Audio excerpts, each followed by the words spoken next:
Kata Mufti Batavia ketika mengirim surat ke pemerintahan Belanda begini, karena kalau bukan karena kedaulatan, kebijakan, kekuatan dari pemerintahan Belanda, lamastaqarrali al-iqamatu bi Betawi, gak mungkin saya bisa menjadi penduduk Betawi, gak mungkin saya bisa tinggal di Betawi gitu.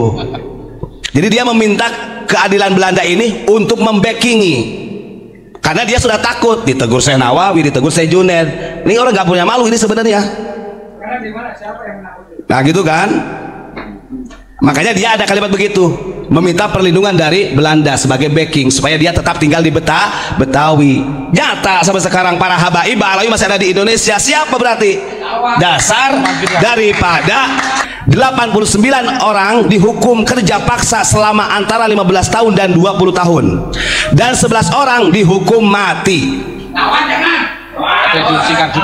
Kalau tidak ada fatwa dari Mufti Batavia pada waktu itu gak akan terjadi ini, karena dia mengatakan gak ada benernya tuh ulama Thariqah itu mereka gurur semua, akan merusak agama dan dunia. Kita orang Nusantara disebut perusak agama pada waktu itu. Maka pantas kalau sekarang dunianya banyak yang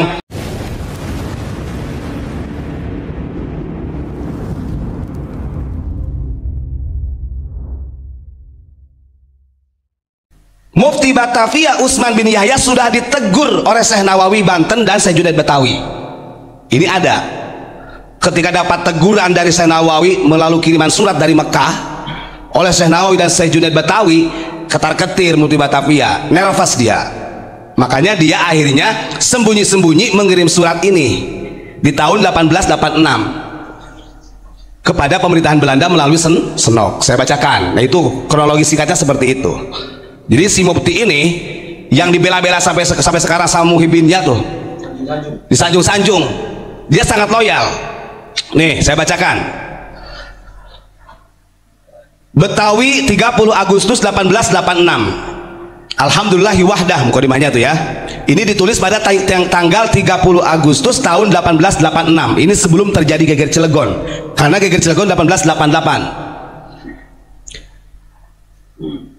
Amma ba'du, fasadara hadzal kitabu min baladi Betawi, fal mujibu lidzalika anna ashabil kiram al hawaij fatadris akhbaroni bi annakum ittala'tum wa nadartum tashihat sadiri min Syekh Nawawi Bantan wa Syekh Junaid Betawi al muqimaini fi Makkah ala risalatil musammatin nasihatil aniqah. Thumma inni ajabatu al-an irsala hadir risalah aidan al-musamma al-wathiqah al-wafiyah a'raduha ilaikum litangzuruha fal maqsudu min tasnifiha wa kadzalika allati qablaha huwa i'lam wa i'lan.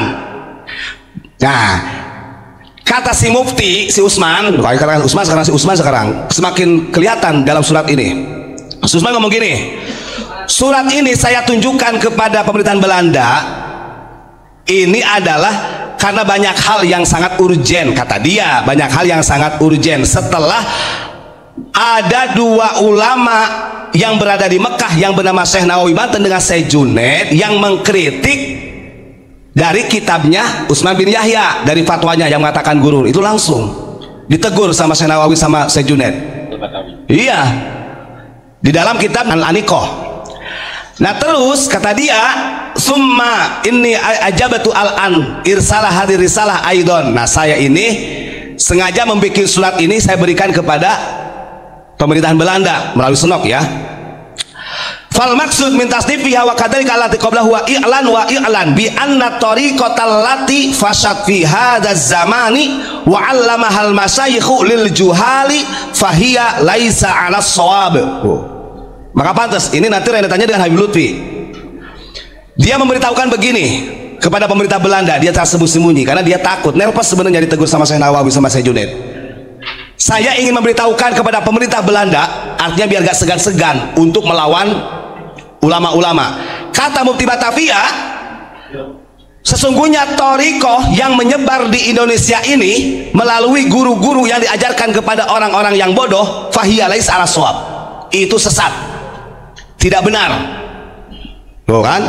Sementara yang mempelopori untuk geger Cilegon, perlawanan ke melawan pemerintahan Belanda itu dari Syekh Abdul Karim yang ada di situ sanadnya, Syekh Abdul Karim Banten, karena dia sebagai khalifah pertama dari Ahmad Khatib. Makanya banyak ulama-ulama thariqah kita yang dibunuh. Terus kemudian bal rubama ya'ulu amruha ila mafasidi diniyatin wa dunniyatin bisababi faqdani syurutiha. Kata Mufti Batavia, kenapa thariqah yang menyebar di Indonesia ini tidak ada benarnya, artinya sesat? Dia menyampaikan bahkan thariqah yang dibawa oleh ulama-ulama, guru-guru thariqah yang ada di Nusantara, karena waktu itu dipimpin oleh Abdul Karim, itu sangat berpotensi merusak agama dan dunia menurut Mufti Batavia. Itu disampaikan kepada pemerintah Belanda. Nah, dengerin siapa tuh yang masih membela dah. Bahkan hebatnya lagi, ma'anni talataftu fi hadhihi risalati fi akhirha li haitsu lam adhkur ahadan bi aini li ajli salamati minal fitnati min masyayikh tariqati. Dan Utsman bin Yahya ini membuat surat ini kepada pemerintah Belanda, dia sembunyi-sembunyi, satu pun gak ada yang tahu, kata dia. Tujuannya agar selamat dari fitnahnya syekh-syekh tariqah yang ada di Banten. Artinya Gus, mereka sudah musuhi juga ke ulama thariqah. Betul. Jelas itu. Jelas. Nah, dengerin itu siapa tuh yang masih bela ya. Tujuannya itu katanya biar selamat dari fitnah dari guru-guru thariqah. Nah, fa antum idza ra'aitum hadhihi risalata fatabayyana lakum anna fiha irsyadun nas ilal haq wa ila adami du'awil farighah wa li ajli salamati minal mafasidi fal matlubu min janabikum an tusahhihu 'alaiha wa an tadhkuru ma fiha min irsyadin nas likai salimu minal mafasidi wa an tadhkuru ismi inda arbabid daulati Walanda fi Eropa wa fi Betawi li haitsu anna katsiran minal masyayikh tariqati wa ghairihim minal hasidin, katanya. Nah, terus kemudian dalam suratnya itu Mufti Batavia menyampaikan kepada pemerintah Belanda, maka lihatlah, ketika kalian pemerintah Belanda membaca surat ini adalah suatu penjelasan untuk Anda semua, gitu kan? Bahkan dia mengatakan wali ajli salamati minal mafasid, supaya pemerintah Belanda ini tetap kokoh, tidak hancur. Berarti membela Belanda. Oh, membela, makanya dikatakan loyal, Pak. Loyal, sangat loyal dia, pro. Maka fal matlub min janabikum antusayu antad guru. Nah, yang dia inginkan oleh si Mufti Batavia dalam surat ini memberikan doktrin juga kepada pemerintah Belanda supaya jangan segan-segan untuk melawan pemberontak, karena dikatakan pemberontak ulama-ulama kita sama petani itu. Bahkan yang lucunya lagi begini, wa antad guru ismi inda arbabid daulah Walanda fi Eropa, karena dia mufti kan begitu. Dan setiap negara yang dikuasai, yang dijajah oleh Belanda, mau di Betawi Indonesia ataupun di Eropa, sampaikan bahwa fatwa ini dariku, suruh mencatat namaku, kata Mufti Batavia. Pokoknya yang di bawah jajahan Belanda, mau di Eropa di mana, itu harus disampaikan karena dia berkuasa sebagai mufti.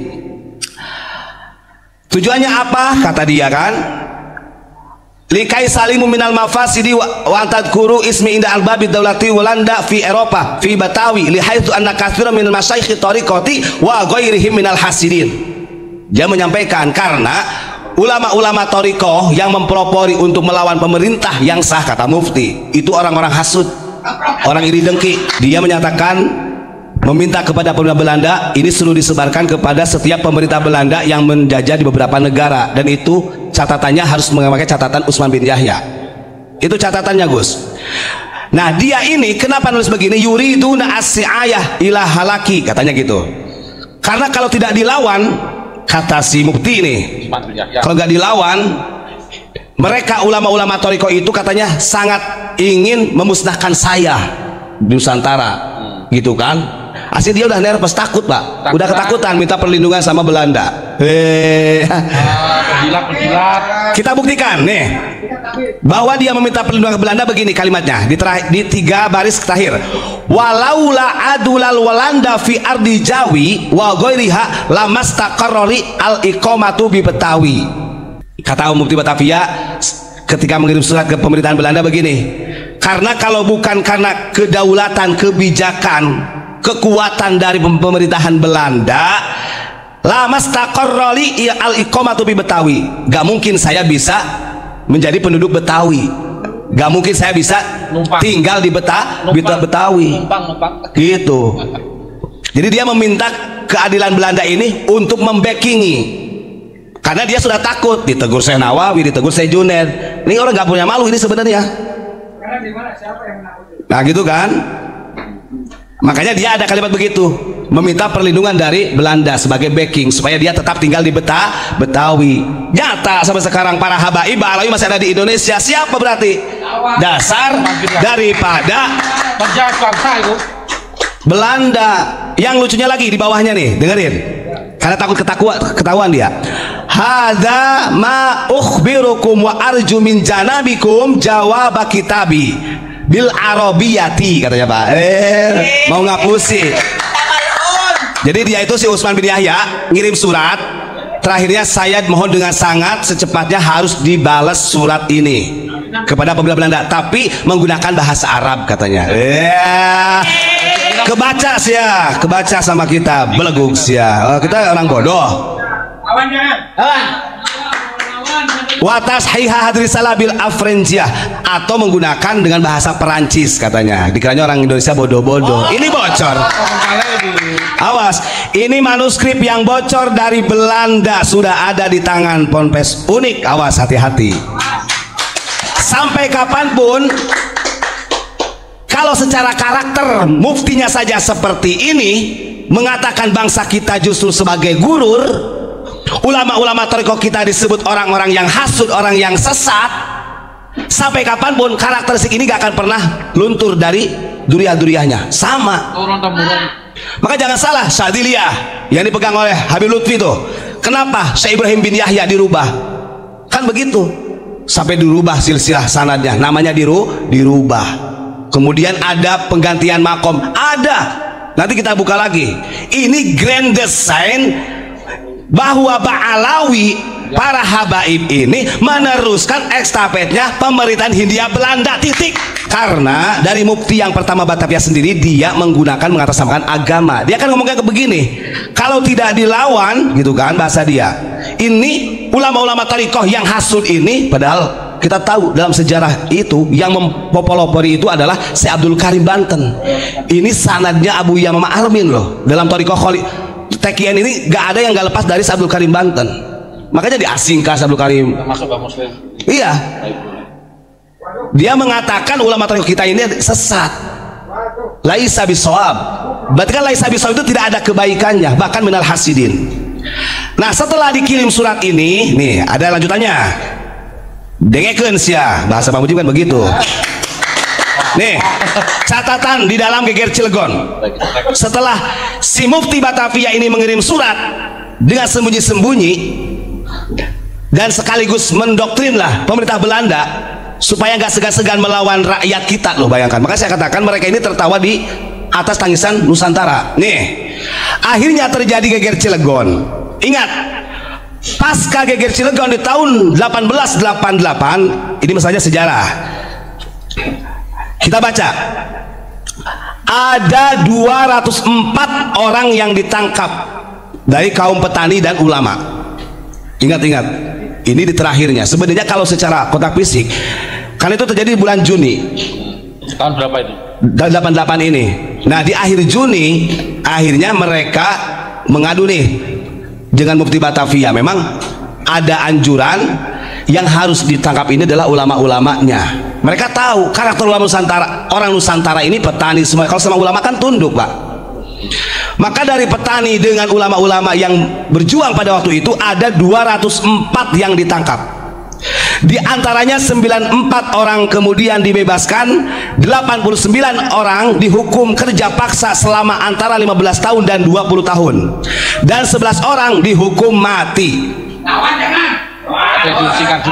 Kalau tidak ada fatwa dari Mufti Batavia pada waktu itu gak akan terjadi ini.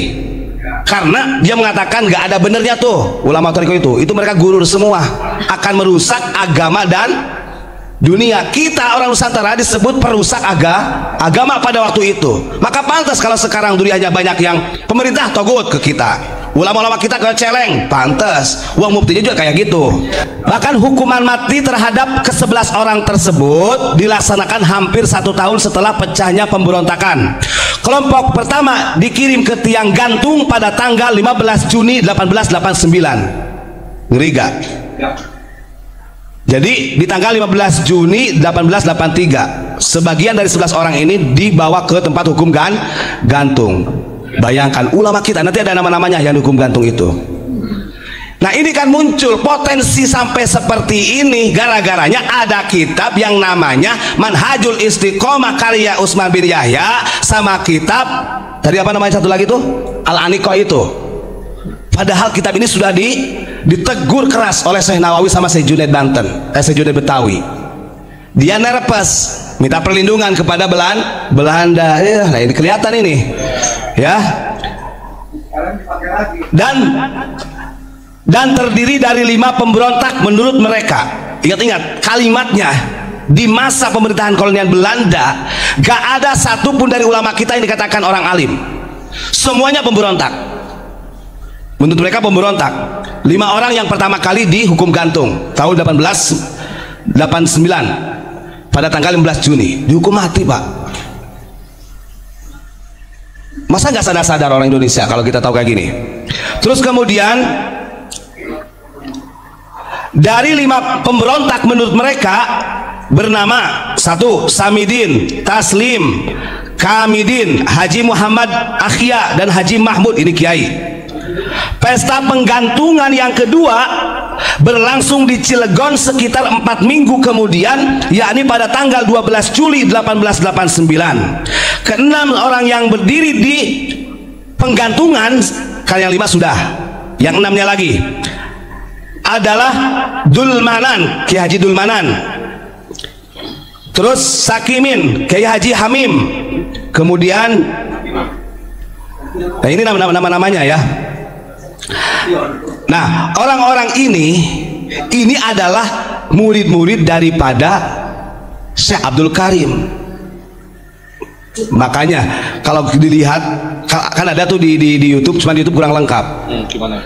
Syekh Abdul Karim itu begitu pulang ke Indonesia, sebelum wafatnya Syekh Khotib Sambas, melihat kondisi bangsa Indonesia seperti ini, dia langsung memerintahkan 3 muridnya, 3 murid dari Syekh Abdul Karim yang ada di Banten untuk mengumpulkan massa lawan. Ini waktunya jihad. Walaupun perlawanan ulama kita kayak Ki Wasil banyak sampai Syekh Hasan Towil, perlawanan ulama kita disebut sesat, disebut gurur oleh Mufti Batavia di dalam kitabnya. Sudah ditegur Syekh Nawawi, ditegur Syekh Junaid Betawi, dia malu, nervous, minta perlindungan kekuatan kepada Belanda. Siapa yang orang yang berani mengatakan dia bukan antek Belanda? Sah. Kalau saya katakan ini sah, bukan hanya antek tapi loyalitas dengan Belanda, pro dengan Belanda, kan begitu. Kalau sekarang ya banyak antek-anteknya sekarang. Ya, jadi kenapa saya perlu saya sampaikan, karena kemarin ada orang yang ngomong asal tahu sejarah katanya unik itu. Nah ini nih siapa tuh? Matamu, buka matamu tuh. Kan ada yang lebih ironisnya lagi, Muhyiddin Habib itu ngomong gini, oh Bad, kamu kan nggak tahu itu kan siasatnya Mufti Batavia. Siasat kok begini? Sejak kapan dikatakan siasat? Gak mungkin ditegur oleh Syekh Nawawi kalau itu siasat. Gak mungkin ulama-ulama kita sampai dibunuh, dipenjara, digantung. Bahkan yang 89 orang selama 20 tahun sampai 30 tahun dikerjakan paksa, jadi budak loh, diungsikan. Harusnya kalau Mufti Batavia ini cucunya Nabi bisa menghapus perbudakan loh, kalau meniru akhlak Kanjeng Nabi. Ini kan tidak, justru mengembangkan perbudakan karena berafiliasi dengan Belanda. Maka gak salah kalau ketika Belanda memerintah menguasai Nusantara, ketika setelah 20 tahun didoakan Ratu Helmina oleh Utsman bin Yahya, ya, didoakan oleh Habib Ismail bin Abdul Al-Atos di Regensi Malang dan Pasuruan. Kan begitu. Sadar. Ya, ingat catatan ini dikirim oleh Mufti Batavia dari Betawi tanggal 30 Agustus tahun 1886. pasnya 2 tahun sebelum geger Cilegon. Karena ngapunten, Abdul Karim sebelum terjadi geger Cilegon sudah dipanggil oleh Syekh Khotib Sambas. Karena Syekh Khotib Sambas sakit, beliau itu memberikan wasiat, kalau saya meninggal kamu harus sudah ada di Mekah untuk meneruskan talqin Qadiriyah Naksabandiyah, Pak. Makanya Abdul Karim memberikan pesan sebelum berangkat lagi ke Mekah, pokoknya perjuangan ini jangan sampai kalah. Kita berada di jalan yang benar, yang memimpin ulama thariqah. Maka terindikasi yang disesat-sesatkan oleh Muhammad ini adalah ulama-ulama thariqah kita, seperti Abdul Karim. Takut dia, makanya Abdul Karim tidak ikut perang. Beliau menggantikan posisi Syekh Khotib Sambas di Mekah. Begitu ya saudara ya. Terima kasih. Mudah-mudahan ini pokoknya siapa saja nanti yang nyimak di share video ini. Bila perlu PBNU, MUI, pemerintah harus tahu. Terus apa lagi? Kementerian Agama harus tahu. TNI Polri juga harus tahu. Masa TNI Polri juga kalau sama ulama kita biasa-biasa saja. Kalau sama Habib kok sampai diinjek-injek kepalanya aja mau kok. Oh ada, lihat di videonya. Inilah perbudakan. Dan ingat, kita ini ulama kita disebut orang hasud yang merusak agama dan kepentingan pemerintah zaman itu, kata Mufti Batavi. Makanya dia pengen cepat-cepat. Pokoknya kalau sudah sampai surat ini, kata dia, tolong secepatnya dibalas surat ini, tapi bil Arabiyah. Kebaca. Dikira kita nggak bisa baca. Aduh, makanya dia ada kalimat i'lam wa i'lan. Jadi i'lan wa i'lam itu kan pemberitahuan yang urgent. Kalimatnya ini adalah i'lam wa i'lan, kata dia. Ini ada tulisannya i'lan wa i'lan. Pemberitahuan, laporan dari Ante kepada Belanda. Karena urgent. Karena sudah dapat teguran dari Syekh Nawawi sama Syekh Junaid Betawi. Yang juara siapa? Ulama kita yang juara. Syekh Nawawi juara walaupun di Mekah berani. Buben. Syekh Junaid Betawi, Syekh Abdul Karim. Apa mereka? Nah ini baru kepret ya aing gitu Pak. Terima kasih ya. Saya membacakan manuskrip dan ini manuskrip ini di Belanda. Oke? Terima